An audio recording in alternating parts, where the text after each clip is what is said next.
Bueno, buenas tardes, muy contenta de estar aquí. Quiero empezar recordando a un grande que se fue hace muy poquito, hace unos días, que es a Michel Serres.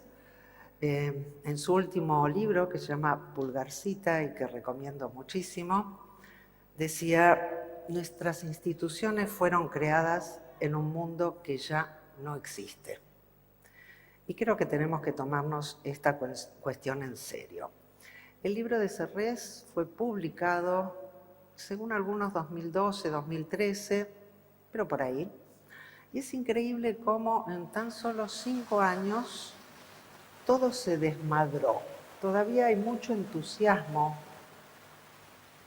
de la vida digital en el texto de Serres y hay muchos motivos también para ese entusiasmo. Pero hay poco del lado oscuro que cada día se vuelve más presente y del cual voy a hablar bastante esta tarde. Y otra de las cuestiones por las cuales empezar por Serres es la importancia de pensar la educación en términos políticos, sobre todo y especialmente en un momento en que algunos quieren que la política sea mala palabra. Y la forma de convertirla en una mala palabra fue inventar un modelo tecnocrático, que en realidad es un modelo tecnocrático empresarial, y que lo que hace es eludir la política sobre la cual se construyen sus técnicas. Entonces, a mí lo que me interesa es precisamente ir a ver cómo se construyen esas técnicas, qué significan, qué implican para nosotros y, en todo caso, cómo resistirnos o crear otras. Esta va a ser una de las cuestiones. Platón escribió el primer tratado político, el primer tratado educativo y uno de los primeros tratados filosóficos, que se llamó La República. Y nunca jamás se le ocurrió que esas tres cosas iban separadas. Esa es parte de la locura del modelo educativo de la modernidad, que pretendió separar aquello que siempre está junto en la vida y que para poder construir otra forma de educación diferente a la propuesta por las usinas neoliberales, tenemos que volver a retomar. Entonces, para poder hacerlo, yo voy a usar una propuesta de Proust, que me encanta, y que es básicamente lo que he intentado hacer para mí, invitar a hacer a otros en la vida. Y Proust dice así: no se trata de descubrir nuevas tierras, sino de mirar con nuevos ojos. Y de alguna manera, esta es la invitación que quiero compartir hoy con ustedes. Tratar de salir de los estereotipos, de las frases hechas, que son muy comunes en nuestro medio y que nos hacen deshabitar la experiencia, para volver a eso, a pensar la experiencia viva que todos tenemos. Entonces, voy a hacer un rodeo, porque yo creo que las cosas que planteo son urgentes, porque la crisis de la educación y porque el embate de las empresas que hoy se están apoderando de la educación en el mundo es enorme. Pero cuanto más urgente e importante es algo, mejor es pensarlo bien. Y si salimos a responder a tontas y a locas, estamos fritos, porque ellos lo vienen pensando mucho. Entonces, muy brevemente, de dónde venimos, porque creo que todos lo sabemos, pero hace el cuento. Venimos de eso que Bauman llamó la modernidad sólida. Esa modernidad sólida se construye desde un paradigma mecanicista, desde una organización panóptica del conjunto de la sociedad y de la escuela, de un modelo que yo creo que nadie describió tan bien como Foucault, que dice que es la forma más perversa de combinar dos cosas que parecen imposibles: la individuación y la totalización. Y esta es una forma de construir un tipo de sujeto y un tipo de institución en la modernidad. Y este modelo estuvo fuertemente ligado a una construcción neodarwinista, a la supervivencia del más apto, a un modelo de competencia. Pero ahora empezamos a darnos cuenta que ese modelo de competencia era limitado. Y era limitado porque había una esfera pública y una esfera privada y había espacios para otra cosa.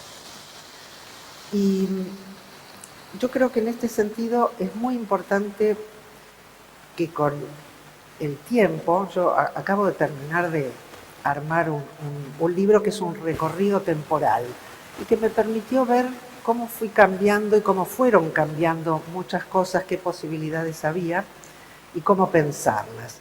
Y en este sentido creo que es importante ver esos aspectos del modelo de la modernidad que hemos criticado muchísimo, el aspecto mecanicista, jerárquico, verticalista, normalizador, reproductor en cuanto a la actividad educativa, que estuvo muy ligado, sobre todo en los Estados Unidos, por otro modelo de management.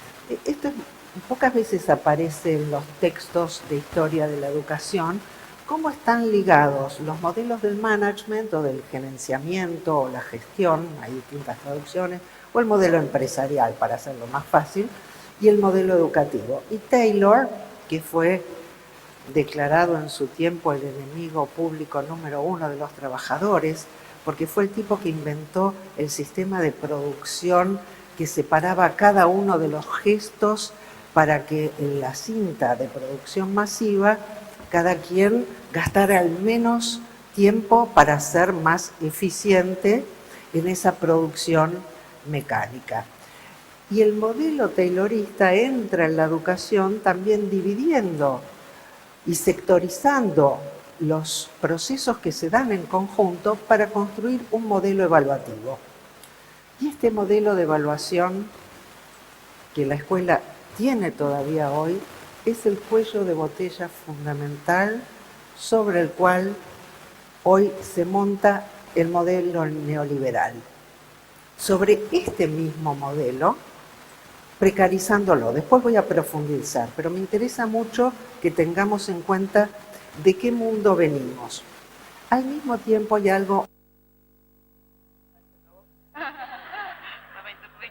Es la hora de bailar. ¿Sigo? ¿Paro?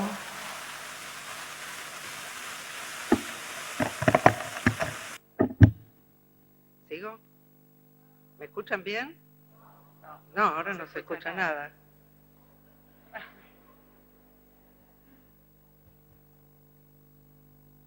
Yo me escuchaba bien antes. Sí, se escuchaba, ¿no se escuchaba? Había algún ruido de fondo, ¿no? ¿Saco esto?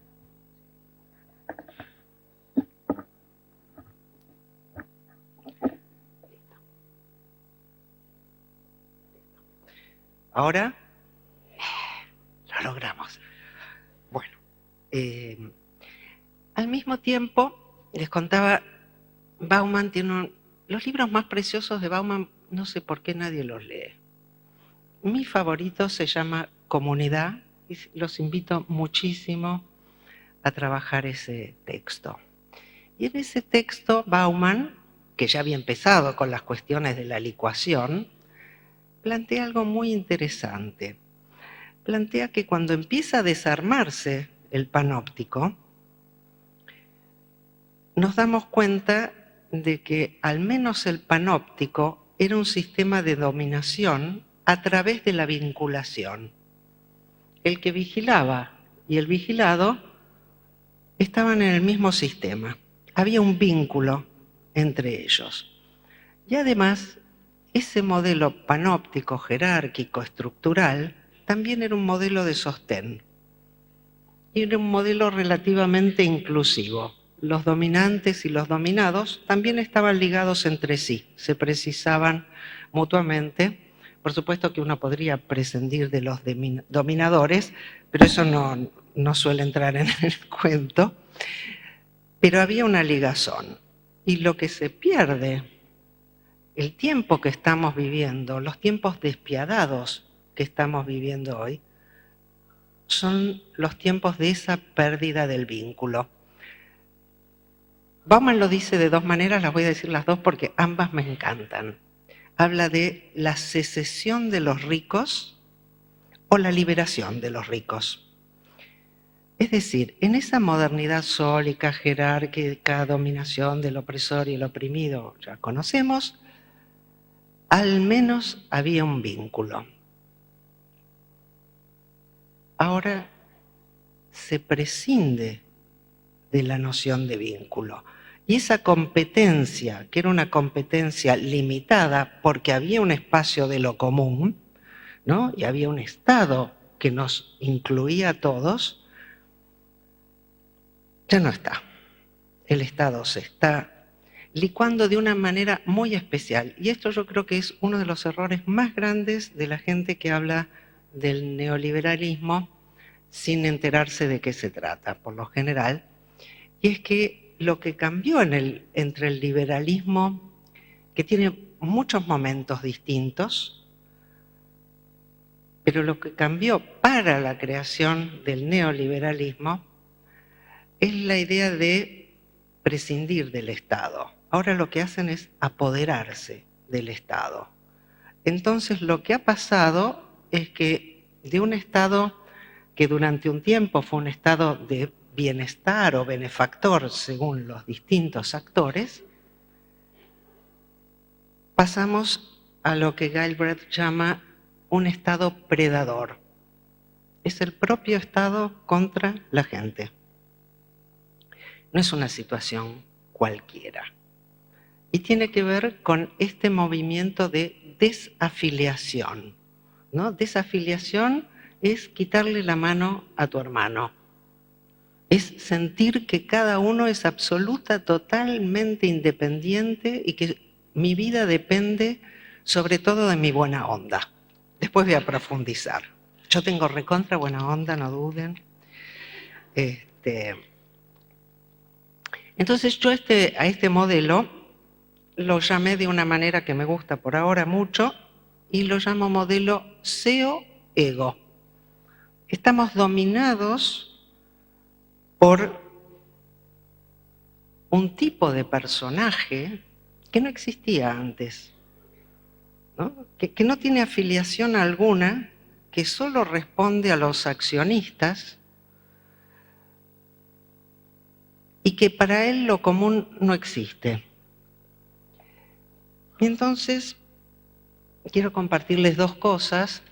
Cuando esto empezó a ocurrir, empieza a ocurrir desde los años 80 y es muy interesante. Hay un libro que sería el primer libro de esta Biblia del management que tiene un éxito así mundial, que es el libro de la excelencia. Y en este libro, que lo escriben Peters, y no me acuerdo ahora, no es el otro, bueno, no, espera que lo vamos a buscar, es más fácil para que tengan los datos.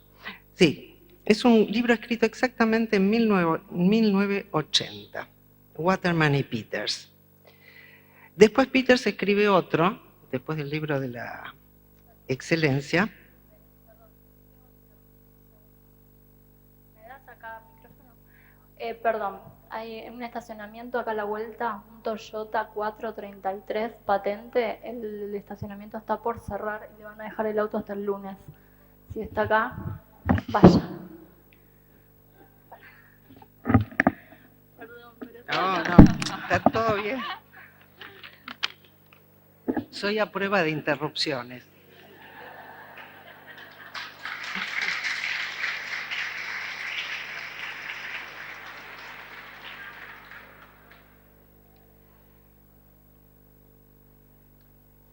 Bueno, entonces les contaba este libro maravilloso sobre el management de la excelencia y cuando 5 años después, no mucho tiempo después, uno de los autores, Peters, escribe otro sobre el chaos management, de las 64 empresas que ellos habían tomado como ejemplos de excelencia, más de la mitad habían quebrado. Y digo, es muy fuerte lo que estoy planteando. Parece no haberle importado a nadie porque el discurso de la excelencia sigue. Estoy hablando de 1985, ¿eh? Son unos cuantos años. Nació mi hija, 34. 34 años que seguimos con una Biblia que llevó a la quiebra de la gran mayoría de las empresas sobre la que trabajaron. Y esta no es una cuestión menor, y esta Biblia del management, yo quiero ligarla con la cuestión de la evaluación, porque si hay un hilo conductor entre la escuela moderna y la escuela de la moderna líquida, postmoderna, lo que fuera, es la cuestión de las evaluaciones. Si nosotros no superamos esto, no vamos a poder salir de la trampa. Y entonces les quiero leer una historia que me llegó alguna vez por internet, así que tal vez muchos la conozcan ya, pero me sigue encantando. Y es la historia de un ingeniero industrial que su jefe, el CEO de la empresa, le dice, mira, me dieron entradas para el Colón, no tengo tiempo de ir, anda vos y después pasame un informe. Entonces el tipo va y les voy a leer el informe del ingeniero industrial. Dice, ante todo, y con respecto a métodos eficientes, hay una serie de mejoras que pueden instaurarse a la brevedad. El pianista ejecuta su tarea en forma bimanual, emplea ambos pies para operaciones de pedal. Aún así, pude apreciar que algunas notas las alcanza con dificultad. Parece elemental sugerir un rediseño de las notas para que llegue con un alcance normal. También pudimos observar el esfuerzo grande que deben hacer los ejecutantes de instrumentos de viento proyectando ellos mismos el aire. La provisión de un aparato soplador centrífugo garantizaría el aire requerido en condiciones controladas. Además, los 4 ejecutantes del oboe y la flauta permanecen inactivos durante extensos periodos de tiempo. Su número debe reducirse drásticamente. Parece haber demasiada repetición en muchos pasajes y no se logra ningún fin repitiendo en los cornos lo que ya tocaron las violas. De un cálculo rápido surge un ahorro de 20 minutos en la duración del concierto, con lo cual se evitaría programar un intervalo, etc. Si tiene algún parecido con el cierre de las escuelas nocturnas en la capital federal,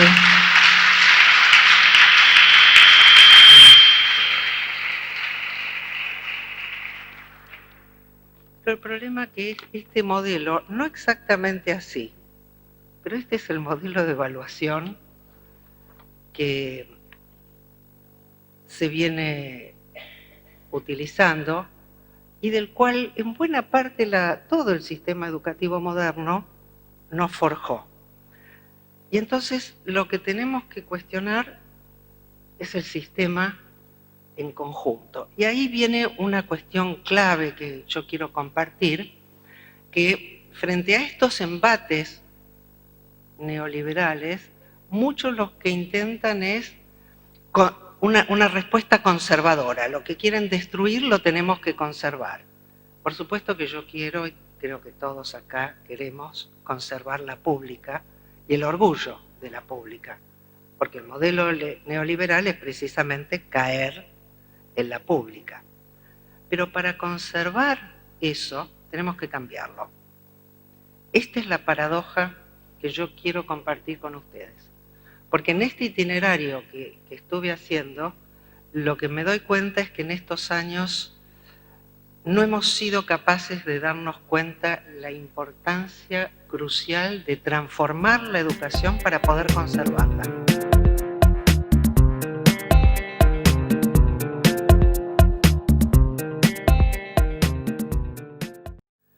Si nosotros nos mantenemos en un modelo mecánico, las máquinas lo van a hacer mejor.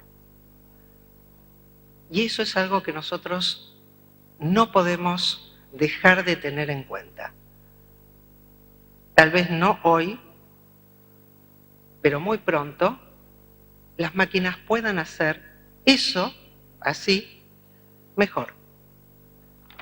mejor dentro de esta mirada eficiente. Entonces, me parece muy importante tratar de tener en cuenta qué es esto que está cambiando hoy, qué es esta ideología del management que inunda todo. Yo he trabajado para el INTA, por ejemplo, en formación de profesionales del INTA, y el problema de la competitividad, el lenguaje del management, todo se da igual que se da en las escuelas, que se da en todo espacio, porque el modelo neoliberal es el pensamiento de la empresa a todas las escalas, incluido cada uno de nosotros. Ya Foucault, hace muchos años que fue el que empieza con estas cuestiones, que retoman maravillosamente Laval y Dardot en La nueva razón del mundo, ya Foucault hablaba de el empresario de sí. El modelo individualista de la cultura neoliberal es el sujeto como empresario de sí mismo, el famoso emprendedor, ¿no? Pero el self-made man era un emprendedor, pero esto ya está llevado a una visión, pasión, ¿no? Hay toda una poética delirante, del cual Steve Jobs es como el arquetipo número uno, pero no es el único, un psicópata, por otro lado, brillante. No tengo por qué quitar uno respecto del otro, y esto es otra de las cosas que quiero compartir. Si nosotros seguimos con la política de un bando contra el otro, si seguimos con un modelo dicotómico, tienen más fuerza para ganar, sencillamente. Ese es un tema súper serio. Entonces, creo que entender cuáles son, en inglés hay un término muy lindo, porque ya como suena, la traducción en castellano sería palabras de moda, pero en inglés se dice buzzword, ¿no? Que son buzzword, ¿no? Toda una serie de porquería que suena y suena y suena, y de tanto sonar se te pega. Porque uno de los procedimientos hoy tiene que ver con la inundación de un discurso a través de toda una serie de usinas que nos dejan inermes. Entonces, dentro de esas palabras vacías, pero palabras de moda, y que construyen, no sentido porque no lo tienen, pero sí una pertenencia, una forma discursiva que hace, legitima una acción perversa. Meritocracia, innovación, ¿no? O innovación, ¿no? Estaba leyendo un artículo fantástico sobre el tema innovación, dice, nadie dijo que el SIDA era una innovación. Pues lo fue una nueva enfermedad, de hecho, que muy probablemente haya sido producto de un escape de laboratorio, y a todo eso, a las hipotecas swap que llevaron a la quiebra del 2008, no la llaman innovación. Innovación ya parece que viene como algo que hay que aceptar. ¿Cómo no vas a aceptar los autos autoconducidos? Si están gastando Elon Musk y Google y Uber millones de dólares en esa innovación. Y la sociedad civil parece que tiene que aceptar que de repente los coches se manejen no solos, porque no se manejan solos. Se manejan con el software y con los criterios y valores éticos de las empresas que los producen. Pero te dicen autoconducidos, ¿no? Como si el software fuera algo que mágicamente nace de sí mismo. Este término innovación además reemplaza parcialmente a progreso, excelencia, calidad, emprendedor, competitividad y felicidad. Y hasta higiene cerebral, ¿no? Pasarle el cepillito a las neuronas. Y esto va configurando un mundo, ¿no? Esta ideología del management configura un mundo y configura un sujeto y configura un proyecto educativo. Una de las autoras que más me gusta a mí, que ha trabajado este tema, se llama Miya Tokimitsu, lamentablemente no está traducida al castellano, como muchas de las cosas más importantes que hay hoy en este terreno de tratar de pensar lo que nos pasa. Su libro en inglés se llama Do What You Love, haz lo que amas. Y un poquito más chiquito, eso está en acrónico y enorme en el título, ¿no? De W-Y-L, así, enorme. Y abajo, otras mentiras sobre la felicidad y el éxito. Y es que este emprendedor, este individuo que no le debe nada a nadie, que todo lo hace solo y que se supone que es tú puedes, el modelo, esto lo dice por lo menos el filósofo coreano tan de moda Byung-Chul Han, este personaje cree que la felicidad es el éxito. Y la única autora que logra plantearlo de una manera absolutamente prístina es ella. Esto que se llama felicidad no es felicidad, es éxito. ¿Qué diferencia hay entre uno y otro? Les voy a contar, me viene a la cabeza una anécdota que fue cuando empecé a avivarme de estas cosas, porque uno al principio no se daba tanta cuenta, ¿no? No es que uno ya lo sabe todo o la bibliografía te lo dice. Estaba viendo un programa, yo no tengo televisión hace muchos años, estaría en algún lado. Estaba viendo un programa de una chica muy mona, vestida como hay que vestirse. Estaba en New York y estaba contándole al entrevistador que la empresa la había llevado a New York y para que no pierda tiempo le alquiló el departamento, se lo decoró y se lo entregó decorado y ella estaba encantada. Eso es el éxito. Seguir los signos externos que el sistema indica como valiosos, sea lo que fueran. En una época era tener un BlackBerry. ¿Saben lo que quiere decir BlackBerry? ¿Saben? BlackBerry era la pelota esa enorme que llevaban los presos. ¿Se acuerdan? Esa negra, ¿no? Que llevaba con una cadena. Sí, que iban los esclavos, los presos. Bueno, ese es el BlackBerry que tantos ejecutivos estuvieron encantados de portar. Entonces, algo que nosotros tenemos que distinguir muy bien es qué diferencia hay entre esta felicidad neoliberal, que es el éxito de los signos externos y el modelo envasado que puede venir, si estás medio abajo en el sistema, como cajita feliz, y si estás más arriba, como Ferrari feliz. Pero finalmente, por ahí no te gusta la Ferrari, ¿no? Digo, a mí no me gusta. Pero esta felicidad que nos vende es una felicidad prêt-à-porter. Y nada tiene que ver con lo que Spinoza llamaba la alegría. Y no podemos, o yo no quiero, regalar la alegría. Porque la alegría tiene que ver con la potencia. Es la potencia misma. Después voy a profundizar sobre esto. En este sentido, Byung-Chul Han dice algo interesante, algunas cosas coincido y otras no coincido para nada, que se ha pasado de un pensamiento del ser a un pensamiento del poder. Tú puedes todo lo que se te ocurre, ¿no? Hasta niveles delirantes, porque el modelo de la felicidad es, si lo querés mucho, lo vas a tener, porque el querer es un magnetismo que atrae las cosas. Otra autora fantástica para pensar esto es Barbara Ehrenreich. Es muy interesante que muchas de las autoras más importantes en este tema son mujeres y que lo tratan desde un lugar muy cercano a la experiencia.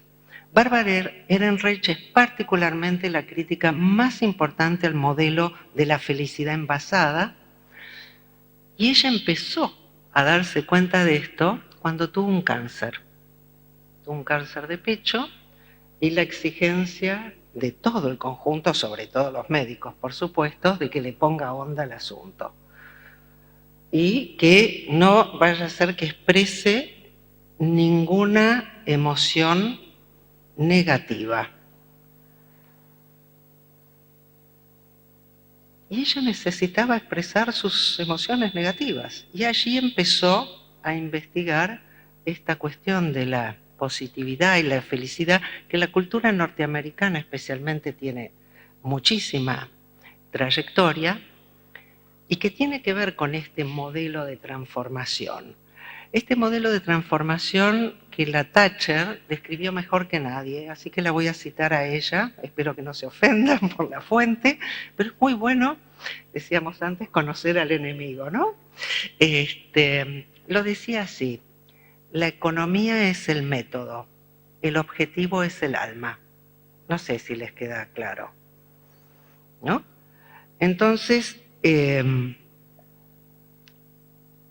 su trabajo, Barbara Ehrenreich, de hecho hay un videíto muy cortito de una conferencia animada que ella dio. Su libro se llama Sonríe o muere.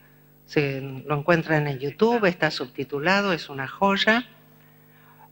Yo algunas cosas sobre el final no acuerdo, pero su análisis de la captura de la felicidad es muy valioso, porque tiene que ver con un modelo de permanente supervisión de uno mismo. Cuando uno es su propio empresario, tiene que estar todo el tiempo relevándose a sí mismo para ver si tiene la buena onda y la disposición positiva.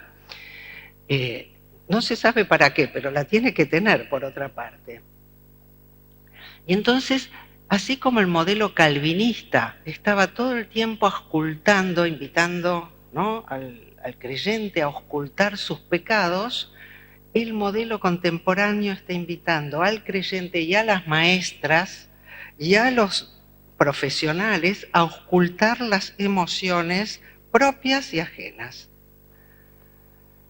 desde un modelo de moralización de las emociones, donde algunas emociones son consideradas positivas y otras negativas.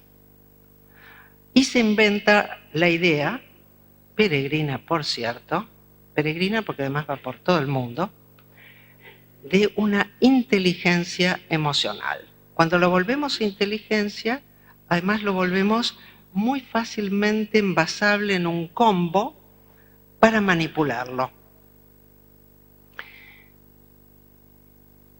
Y entonces, el primer y fundamental cuestionamiento que yo quiero compartir con ustedes, olvidé de poner esto, ¿no? Sí. El primer cuestionamiento ya lo hizo en el siglo XVII Spinoza, y es que no existen emociones positivas y negativas. Él hablaba de pasiones alegres y tristes, que es muy diferente. Y ahora voy a explicar la distinción. Positivo y negativo me vienen de afuera a decir qué está bien y qué está mal para exigirme que me comporte de la manera que ellos creen que está bien. Es decir, si me bajan el sueldo o me despiden, es una oportunidad y tengo que sonreír porque el mundo, ahora de este trabajo de mierda que tenía, pero que me daba de vivir, puedo explorar, vaya a saber qué. Mañana, viste, a mis 62 años, ¿quién te dice? No sé, me voy al Maipo, ¿no? Digo, me hago las lolas y chao. Es una oportunidad, me lo voy a pensar, me lo voy a pensar. Yo ya bailo zumba, por si acaso. Digo, estoy ahí. Entonces, la diferencia entre esto que él llamaba pasiones tristes y alegres y las positivas y negativas, que las positivas y negativas son una valoración moral que viene adjunta a una exigencia. El problema es la exigencia.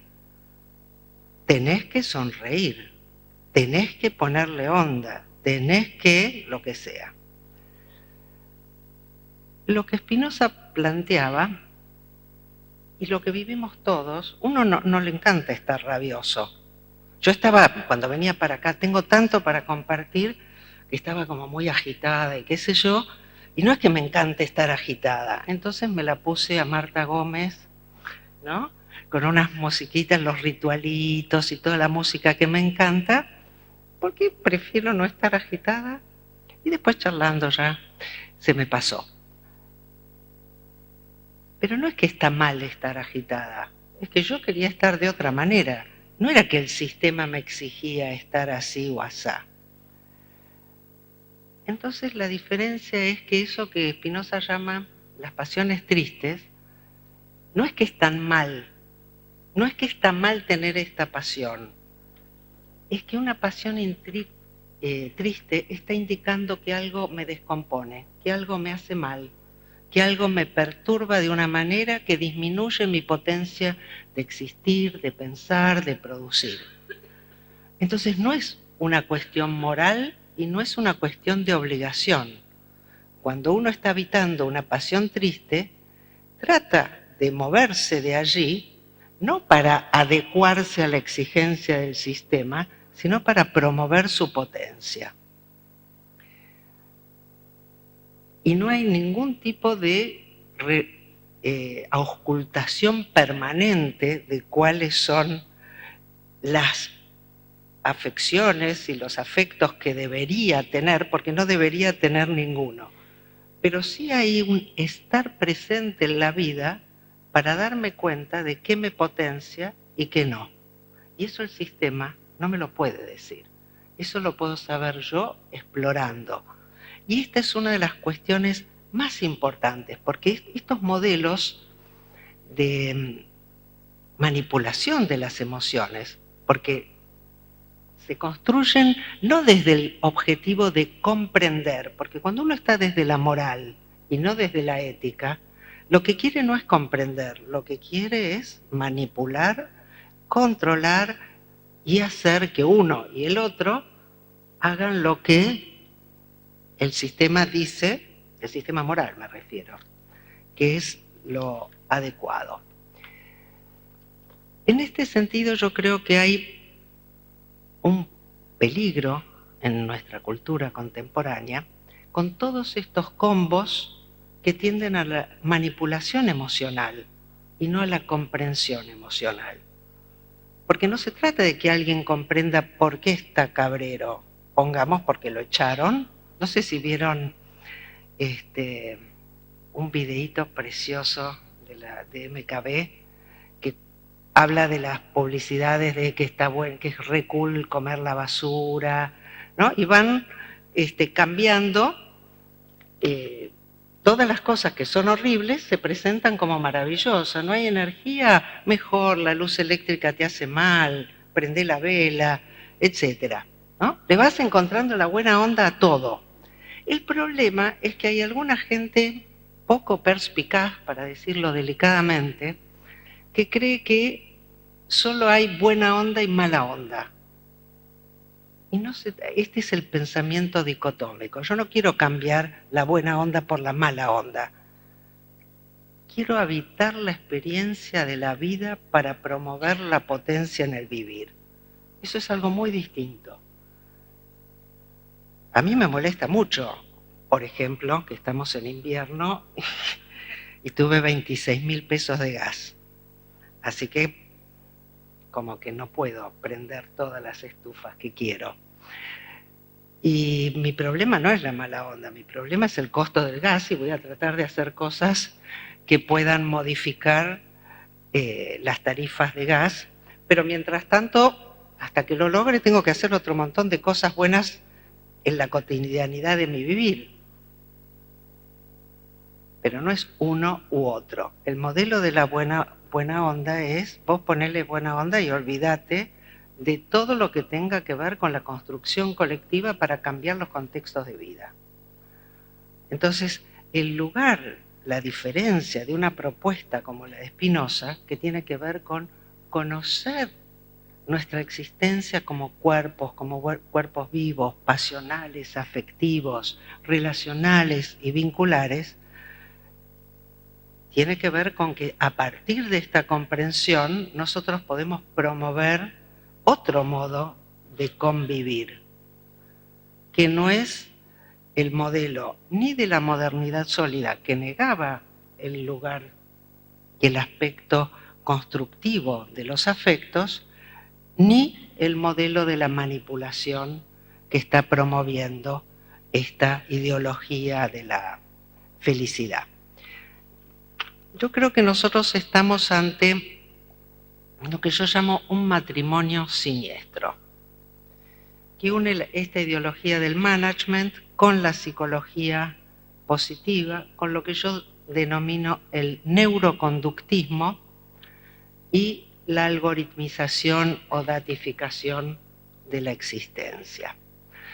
Algunos dirán, son 4, Denise, vos hablaste de un matrimonio. Es que ya la normalidad no importa. Si el negocio es bueno, se casan con lo que haya en el camino. Y esto también es importante de comprenderlo. Entonces, si nosotros llevamos este modelo, somos capaces de ver cómo cambió la cultura desde el modelo mecano, el modelo de la modernidad sólida, esta matrix datificada del neoliberalismo. Un buen ejemplo es un texto que sacó, creo que el año pasado o el anteaño, el BID, que se llama Algoritmolandia. No tienen vergüenza, ¿no? Algoritmolandia.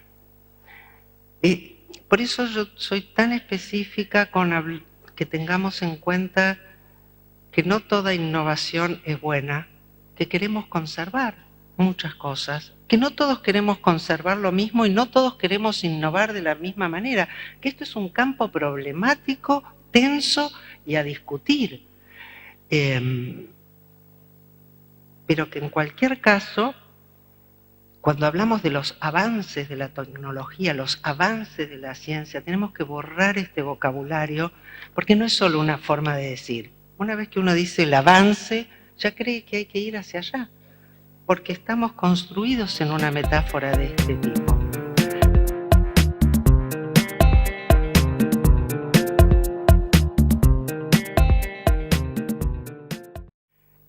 Entonces, creo que una de las cuestiones es hacer cómo pasamos de lo que era una educación y un modelo cultural, porque siempre fueron juntos, que fue el del iluminismo, ¿no? En inglés el término es enlightenment. Después van a ver por qué lo digo en inglés. Enlightenment tiene una traducción fácil que es iluminismo y ya está. Y podríamos decir que estamos pasando algo como el endarkment, ¿no? En serio lo digo, un oscurantismo digital, ¿no? Muy cool. Cool hoy parece ser un valor supremo de las cosas, pero que este modelo de digitalización educativa es de una enorme precarización, donde incluso se toma todo lo peor del modelo enciclopedista. No sé si han hecho algún curso virtual de esos que se llaman MOOC. ¿Saben lo que es un MOOC? No es un modo de evaluación. Son los cursos masivos, cursos abiertos masivos sería la traducción. ¿No? Son cursos que dan ciertas plataformas, Coursera, edX, que incluyen a muchas de las autotituladas mejores universidades del mundo, cursos gratuitos masivos. Algunos incluso son muy buenos, pero la gran mayoría son muy malos y sobre todo lo que son es un enlatado del sistema presencial que es paradójicamente el peor modelo a distancia. O sea, la clase magistral, el profesor está acá, larga su saber para allá, y esto, por supuesto, lo puedo filmar y a muy bajo costo mandarlo a todo el mundo.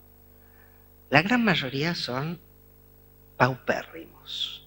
De hecho, el BID hizo todo un estudio sobre el valor de estos cursos y termina promocionando el peor curso que vi en toda mi vida, que es un curso sobre Big Data, junto con Fundación Telefónica, que el profesor es casi un robot. Si hubiéramos, pero es un tipo, porque si fuera un robot tendría alguna gracia.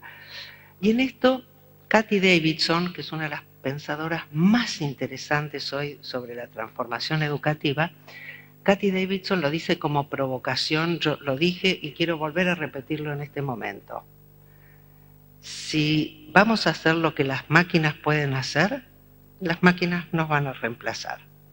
Entonces se trata hoy de cambiar radicalmente qué es lo que vamos a hacer y ver qué futuro alternativo a esto que yo llamo endarkment, y que por supuesto ellos no llaman así, sino que es el futuro del algoritmolandia, que parecería un lugar muy interesante para vivir, que no le recomiendo a nadie. Y en este lugar yo quiero, lo dije la vez pasada de una manera y hoy lo voy a decir de otra, porque estoy mucho más preocupada que el año anterior. En nuestro medio se ha dado una discusión completamente absurda entre las neurociencias, o lo que algunos llaman neurociencias, y lo que esa misma gente llama el pensamiento crítico. El que habla del pensamiento crítico siempre habla de él, de su grupete, de lo que sea. ¿Qué sería el pensamiento crítico? ¿Y qué serían las neurociencias? A las neurociencias se la identifica con Facundo Manes, que es cierto que acá es un personaje importante, pero ya lo dije y lo repito para los que no estuvieron, Facundo Manes es a la neurociencia lo que el profesor Girafales a la pedagogía. Yo sé que les gusta, pero me quedé preocupada por eso. Y seguí pensando, por suerte me volvieron a invitar este año, y seguí pensando, porque atacar a Facundo Manes es como atacar a un gorrión cuando te está por comer un león. Lo que él está haciendo, si bien tengo montones de críticas, primero que no es la neurociencia es un vasto y amplísimo campo de muchas teorías prácticas y miradas diferentes. En todo caso, él es un representante muy menor de un neuroconductismo con aroma a incienso, porque hay muchas variedades, ¿no? Sería algo así y uno puede decir, me opongo a esto, porque yo no me opongo al mindfulness, me opongo al neuroconductismo con aroma a incienso, porque el mindfulness tiene una meditación tradicional que tiene valores extraordinarios, pero que está puesta en este modelo como válvula de escape a la presión brutal de un modo de exigencia que exige estar allí. Como uno es un empresario de sí, se explota las 24 horas del día, 24/7. Entonces, el mindfulness les funciona a ellos como una válvula de escape a este sistema de presión. Pero esa misma técnica puesta dentro de una forma de exploración de nuestro modo de estar en el mundo, tiene un efecto completamente diferente. Entonces tiramos al bebé con el agua sucia. Y tenemos que ser muy precisos porque lo que realmente es peligrosísimo es la unión entre el neuroconductismo y el sistema algorítmico. No sé si ustedes saben, hoy uno de los problemas más serios, tal vez la epidemia mundial más grande que se haya conocido, tiene que ver con la forma en que las apps, las aplicaciones de nuestros celulares, que fíjense, decimos que el celular, qué mal que está una sociedad que dice que el celular es inteligente, ¿no? Y la heladera, y hasta el televisor. Las apps están diseñadas de tal manera de hacernos adictos a ellas, a tratar de que pasemos el mayor tiempo posible conectados con ellas. Este fenómeno surgió a partir de investigaciones de psicólogos, algunos grupos de neurocientíficos, ni remotamente todos, pero hay quienes trabajan en esto, neuroconductistas, ingenieros, que encontraron lo que se llama la dopamina digital. Las tonterías con olor al saumerio que están dando vuelta por acá al lado de esto no es nada. La dopamina digital implica que todos y cada uno de nosotros estamos hoy viviendo en un casino para el cual revisamos el celular entre 200 y 2000 veces por día. Y las apps van entregando los likes en ráfagas de tal manera de aumentar la adicción, porque cuanto más pasamos en las apps, más nos venden todo tipo de cosas que las apps publicitan. Entonces, cuando estoy hablando de manipulación, estoy hablando de una situación donde toda la cultura, y seguimos hablando de ADD, esto es psicótico, toda la cultura vivimos en estado de dispersión. Vivir en estado de dispersión significa que no podemos pensar, que estamos permanentemente recibiendo señales, no información. La gente la llama información, pero no es información, uno recibe señales. Información es lo que uno produce. Pero permanentemente recibiendo y saturados de información, formando cada vez más grupos más pequeños, ¿no? Que las llamamos cámaras de eco, burbujas epistémicas, donde solamente escuchamos a algún sector y nadie puede ya ni pensar ni conversar. Entonces, el desafío educativo hoy es restituir el pensamiento al lugar que le corresponde en el mundo educativo. El pensar como actividad, no el conocimiento como objeto o pregunta, sino el pensar como actividad viva. Uno de los proyectos que ya está, cuando estoy hablando de esto, estoy hablando de apps que ya están en funcionamiento, que funcionan con miles de niños en escuelas, desde monitorear las ondas cerebrales, a ver si están conectados con el maestro y mandar información en tiempo real, esos niveles de control o las actitudes correctas.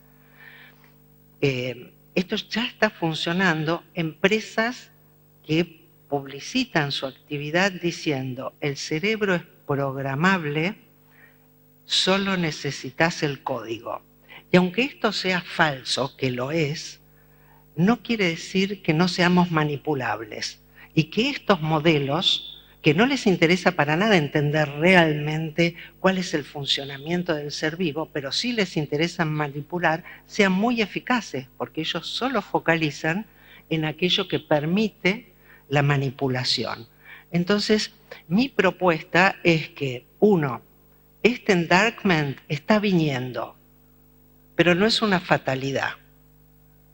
No es el comprar cuando el BID y todas las usinas desde el gobierno dicen el futuro del trabajo, desde la OCDE, desde qué sé yo. Nadie sabe cuál es el futuro del trabajo, pero si yo te hago creer que tenés que obligatoriamente aceptar la automatización y dejar en la calle a miles de personas, porque es una innovación que hay que aceptar, están robándote el imaginario del futuro.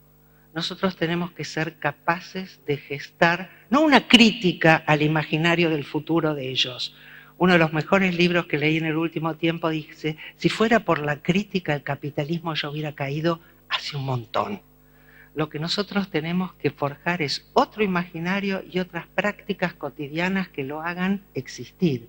Y para eso recuperar en las clases, en todos los lugares donde participamos, la potencia de pensar, la potencia de colaborar, porque todo esto estaba en las redes. Cuando apareció Internet hubo una ciberfilia maravillosa de muchos que creímos Serres entre ellos, Pisitelli en la Argentina, yo también, mucha gente, que iba a haber una democratización mayor, una posibilidad, bueno, miles de cosas que no ocurrieron, entre otras cosas, porque las escuelas le cerraron las puertas, porque no se dejó espacio y ese espacio quedó para que las corporaciones lo tomaran.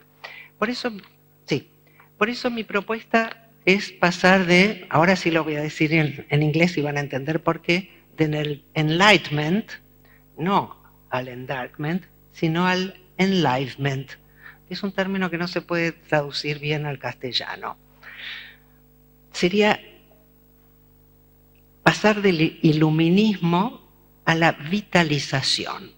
Lo que a la escuela moderna y a la escuela posmoderna le falta es una actividad vital de pensar colectivamente, de construir comunidad, y en eso creo que vale mucho la pena recordar aquello que nos dijo Eliot. Yo creo que los poetas nos ayudan mucho más a pensar en muchos casos que los científicos sociales, porque esto lo dijo hace un siglo. Dice, ¿dónde está el conocimiento que perdimos con la información? ¿Dónde está la sabiduría que perdimos con el conocimiento? Volver a construir una escuela que valore la sabiduría. Saber viene de sabor, ¿no? Hay un sabor de la vida, hay todo eso que fue expulsado de la escuela moderna, el deseo de aprender.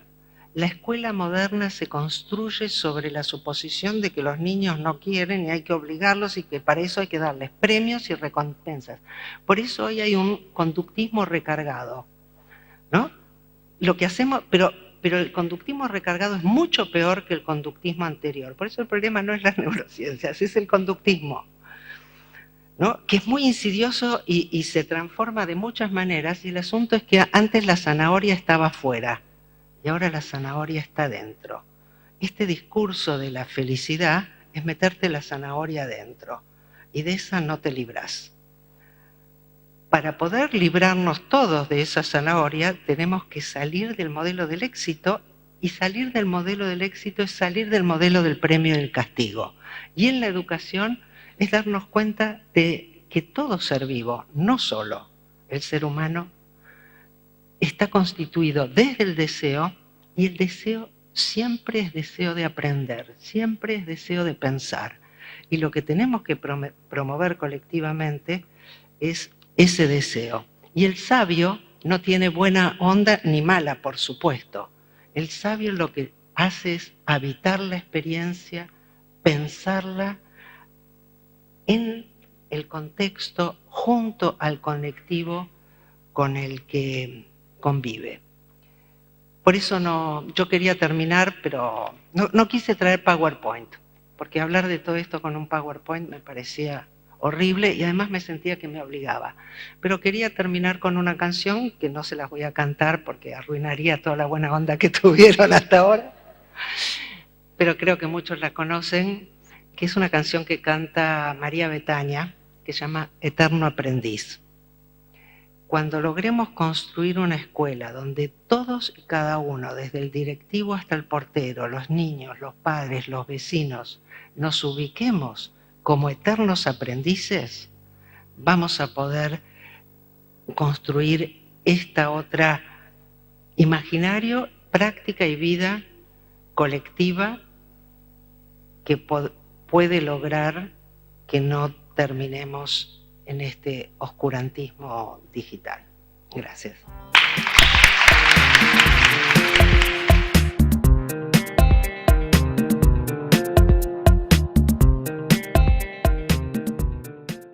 Pensaba cuando usted estaba relatando, hablaba de innovación, y a mí se me vino como contraposición a la creatividad, ¿no? Cuando hay mucha innovación, en realidad no aparece la creatividad.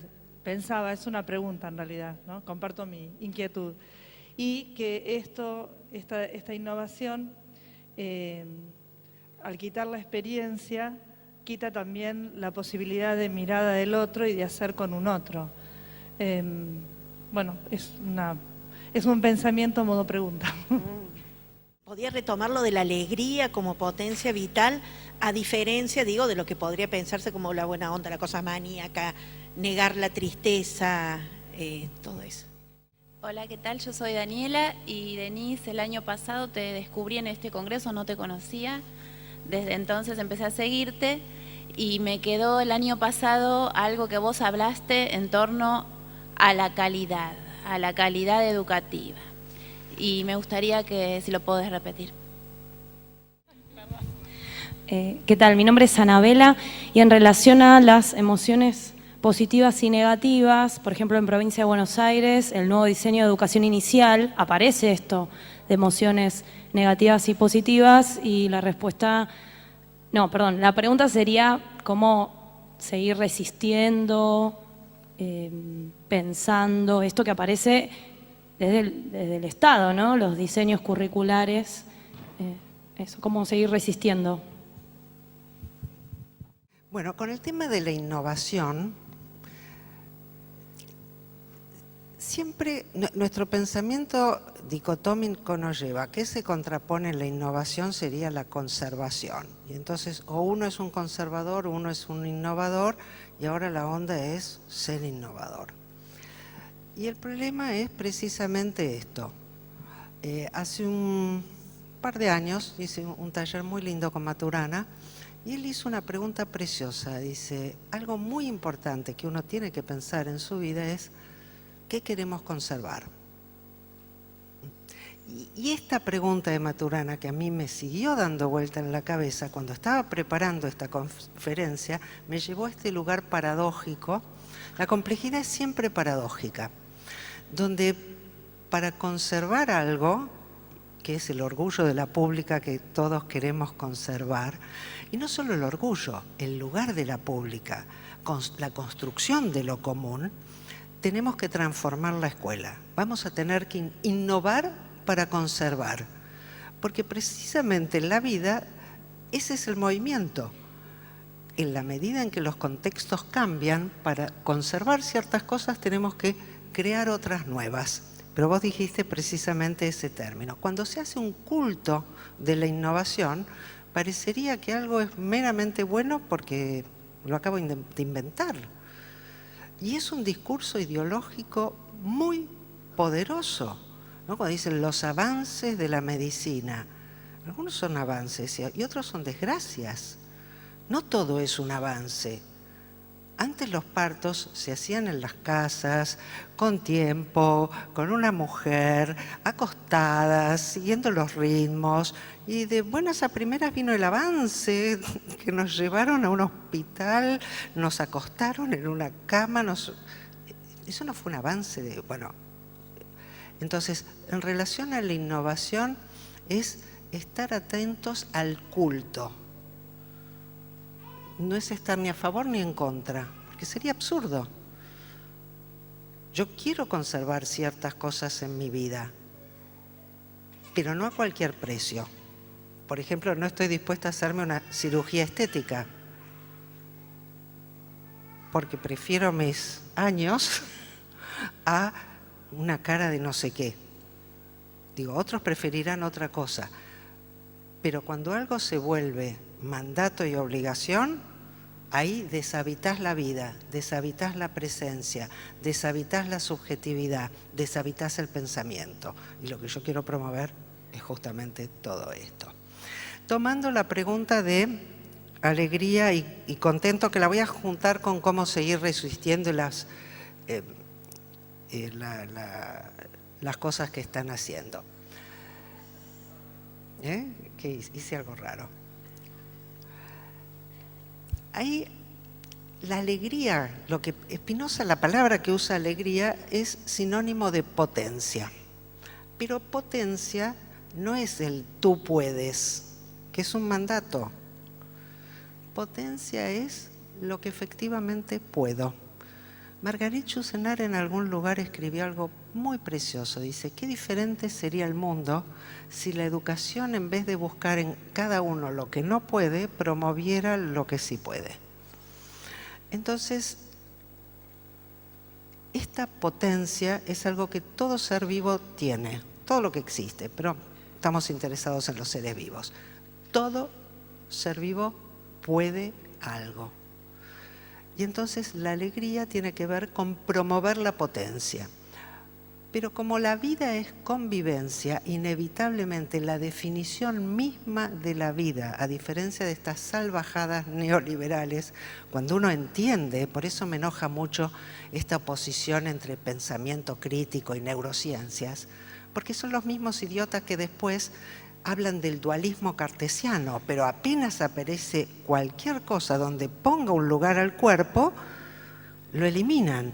No, esta alegría, esta potencia de cada quien, es una potencia que en el vivir está fluctuando permanentemente en los encuentros, porque hay encuentros que me despotencian y encuentros que me potencian. Lo que Spinoza llama alegría es eso, todo lo que me potencia. Pensar siempre me va a potenciar. Entonces, y pensar con otros me va a potenciar, mucho más todavía. Entonces, esto es muy distinto que la felicidad. Los chinos, por ejemplo, no existe ni el término felicidad, directamente. Tienen un término precioso que ocuparía ese lugar y que es mucho más interesante y lo podemos adoptar. Nutrir la vida. Nutrir la vida. Entonces, esta alegría que tiene que ver con el encuentro con el otro, ¿no? Con lo que nos potenciamos juntos, con lo que podemos producir, nutre la vida. En cambio, esta felicidad neoliberal es mero contento imaginario. Me imagino que tener miles de veces, chicas y chicos, hay pocos, pero hay algunos, uno se compró una pelotudez de una marca porque estaba de moda, creo que todos lo hicimos, y después se dio cuenta que le quedaba mal, que era incómodo, que estabas usando. Tengo un amigo que dice algo tan gracioso, se los tengo que contar. Dice, yo no me compro un Mercedes porque parecería el chofer. Digo, esa es una. Pero otra, menos melancólica, es decir, me gusta. ¿Es esto lo que quiero tener? Y este es un lugar que el modelo de la felicidad como éxito no da, ¿no? Es una felicidad prêt-à-porter. Lo otro es una potencia del vivir. Lo mismo que ayer te potenciaba, hoy te puede despotenciar, ¿no? Tenés que estar presente y activo en el vivir para ver qué es lo que te potencia, y es siempre algo a la vez singular y colectivo, porque nadie vive en el vacío. Entonces también uno entiende que si bien teóricamente le potenciaría yo que sé qué cosa, en función del colectivo con el que está conviviendo, le potencia mucho más otra. Porque lo que hay es este colectivo para producir, para hacer. Y entonces en la tarea educativa, y ahí es donde vienen, como la gran mayoría de la gente que promueve esta distinción entre emociones positivas y negativas no entiende nada. Hizo un curso de coaching de cuarta, respiró 4 veces y se creyó en la gloria. Digo,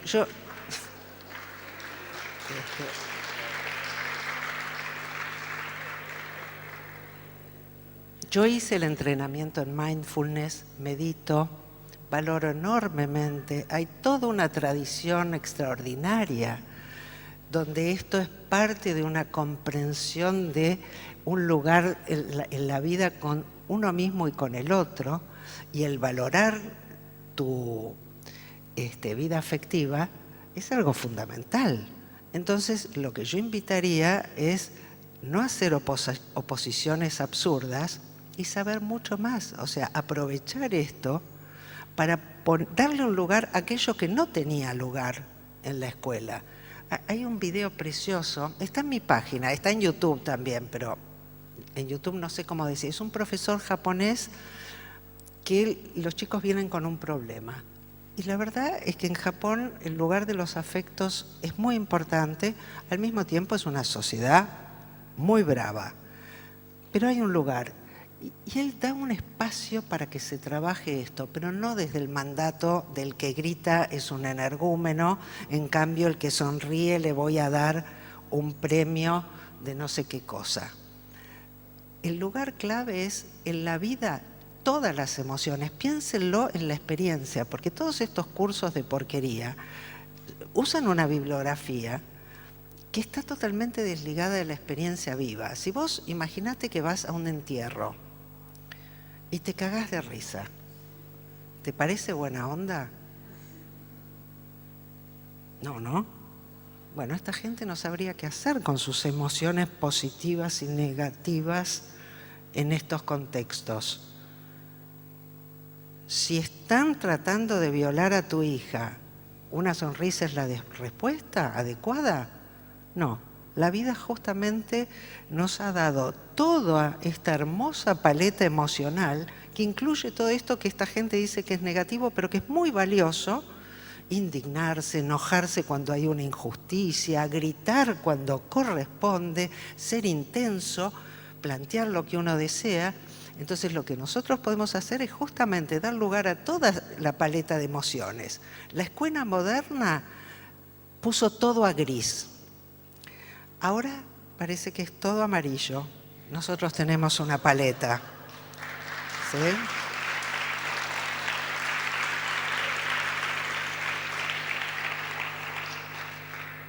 En Spinoza esto es muy claro. Él cuando trata de las emociones dice, quiero comprenderlas como líneas, rayas. A mucha gente se enoja con eso, pero él lo que quiere decir es, quiero sacar este condimento moralizante.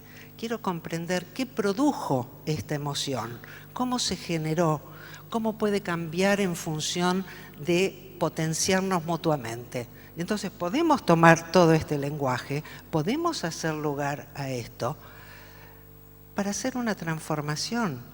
Si ustedes leen, porque además mucha de la gente que critica esto ni siquiera entró al portal Educarse, bajó los 6 o 8 cuadernillos de porquería que hay ahí, digo, es un poco de sentido común, pretensión, es algo muy minúsculo. El tipo de manipulaciones que están llegando son infinitamente peores. Y si nosotros no comprendemos el peligro de la moralización de las emociones, simultáneamente con la importancia de comprenderlas, ¿no? De qué puede cada afecto, qué puede en este momento, qué puede en este contexto, qué es lo que produce, cómo a veces, yo soy amiga de algunos sobrevivientes de los campos, te dice, la rabia me sostuvo.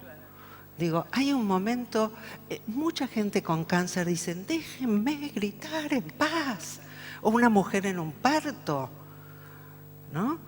Entonces, una pediatra que yo quiero mucho, que estudia conmigo, dice que a veces escucha a las médicas en los partos que le dicen, parecen animalitos, como gritan. Digo, pues le duele. Cuando te duele, gritás. Y la respuesta de la vida al dolor es gritar. Entonces, ahí es donde nosotros podemos, porque los gritos tampoco entraban en la escuela moderna. Digo, el modelo de la moralización viene de largo. Ahora se ha extremado y ha virado hacia el amarillo. Ok, eso es lo que hay. Pero el trabajo más fino de manipulación tiene que ver con una regulación permanente de la captura del pensamiento dentro de los dispositivos instituidos.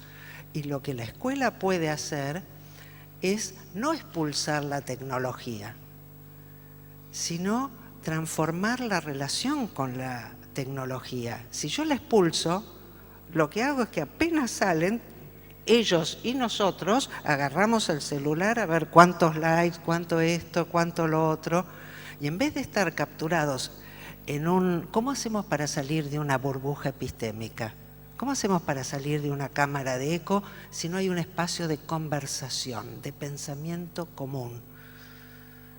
¿No? Para mí, la transformación que tiene que ver con esto que llamo enlivenment, ¿no? Con la vitalización de la escuela, es construir una escuela basada en la investigación de mis propias emociones, en la investigación de los temas que vamos a trabajar, en la investigación significativa y no de los problemas que existen en Uganda o vaya a saber qué, porque uno de los lugares claves está circulando por internet hace un montón, supongo que lo vieron, que dice: el problema de la ignorancia creíamos que era falta de información hasta la época de internet. Bueno, se nota que no es eso.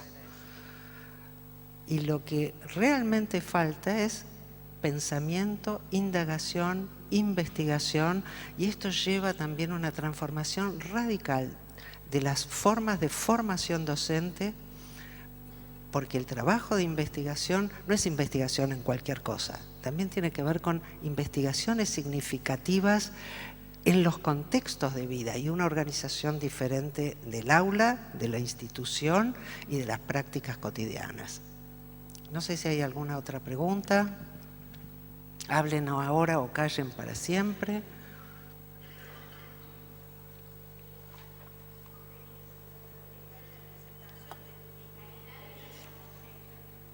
¿Cómo? El humor.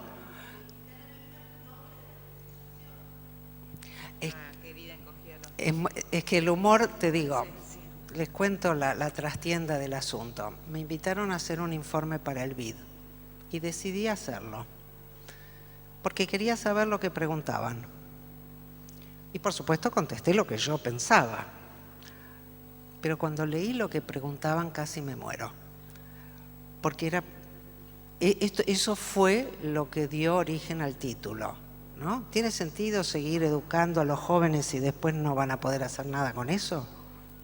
Ese tipo de preguntas. Entonces, para sobrevivir a esas preguntas, me apareció muy fuerte la película, ¿no? Querida encogí a los niños y dije, es esto. Y era sobre educación y salud. Y los modelos que están promocionando tienen que ver no con manes, chicos, olvídense, tienen que ver con robots, que se llaman chabots, que ya están funcionando, cuyo nombre es Watson, en varios formatos de Watson, que fue el fundador de IBM, y que en Chile ya están desarrollándose, que hay una corporación para toda Latinoamérica, que están funcionando en España, porque los docentes hacen huelga. Y entonces una educación robotizada es una educación dominada. Y entonces, de vuelta, no es la tecnología, es la apropiación de la tecnología. La tecnología puede ser un aliado para nosotros, pero tenemos que nosotros apropiarnos de ella. Si dejamos que se apropien totalmente los otros, y el lugar del docente, revivificar. Algo dijo Elena Santa Cruz, que además me encanta que haya venido hace unos días, y a mí me emocionó mucho como ella lo dijo. Dice, mucha gente dice, y en ese lugar, en ese pueblito ahí perdido al mente, lo único que hay es un maestro, ¿no? Como lo único que hay es un maestro, ¿no? Y esto también es importante, conocer las emociones y los modos del decir. Y Elena dice, hay un maestro. ¿No? Uno puede decir, lo único que hay es un maestro, uno puede decir, hay un maestro. Nosotros tenemos que hacer una escuela tal que haya un maestro, que esté presente, que promueva el pensamiento. Promover el pensamiento es promover la comunidad, y eso es promover la alegría. Promover la felicidad es el mero contento de un premio externo, un 10, un aprobado, un felicitado. Y esto es la felicidad de aprender, la alegría de aprender, y hacer esa distinción. Y el humor es un aliado fundamental. Hannah Arendt tiene unas cosas bellas sobre la potencia del humor para los desvalidos, para poder salir de estas capturas, porque El humor te hace salir de la posición de víctima y el colectivo docente tiene que salir de la posición de víctima para ser activos de nuestra propia transformación.